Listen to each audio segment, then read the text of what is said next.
A city torn as a dog sits on death row for allegedly killing a Chihuahua. Animal rights advocates say the pit bull mix is innocent. Hey, Boomer! Your dog could be next! Is Boomer to blame, or is his sentence the result of breed stereotypes, fear, and prejudice that swirl in the public consciousness? Yeah, he's more into you than he is her. Don't freak out, Stella. You're good.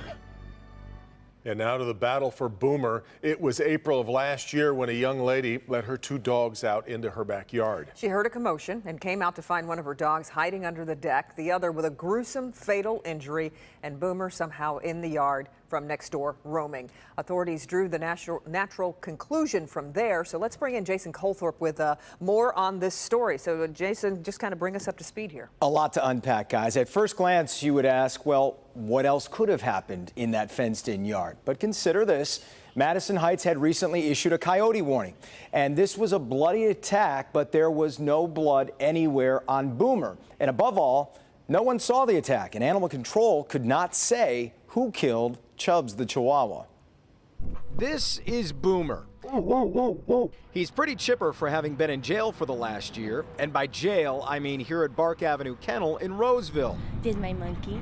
Locked up for a crime his supporters say he didn't commit. He has gone past every single type of dog in our facility, different energies, different sizes, breeds, smells. He's never reactive. He never does anything wrong. You feel like if Boomer was in a pit, things would be different here? Oh, I definitely do. The lawyer for Boomer's owner says the case, which is now headed to the State Court of Appeals, should never have gotten this far. You have an investigating officer saying, I don't know if this dog or another animal did it.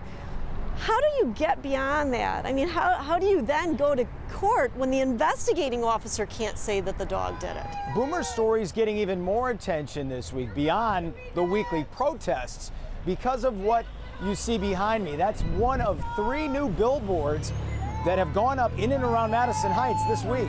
Madison Heights wants to kill me. Danielle Bynum is behind the billboards and part of the group Citizens Against Breed Discrimination. We just want Madison Heights businesses, residents to know that this is happening in their community.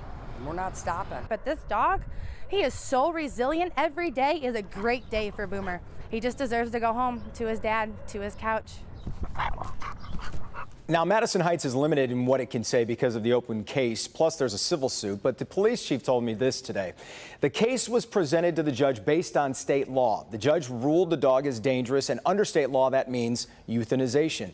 They followed state law, and the court made the determination. In fact, 2 times. Well, if Boomer didn't do it, it certainly seems unlikely that the other dog did. Does that take us back to this coyote theory, I guess? Well, what I heard a lot today was that maybe a coyote did get into the yard. We have seen videos where coyotes can leap these fences, and if it was in there, they think Boomer may have gone in to try and save that dog, which would be why there was no blood. But it's important to note, when all of his supporters say he's innocent, they don't know that. No one does. What we do know is that they will be back in court Tuesday for the next part of this. And you'll be covering it. Yes, ma'am. We've actually found a place where there's no video of something. I know. Yes, exactly. One of the few Everything places else. where there's no camera. Yeah. Good to see you. All right, Jason. Thank you.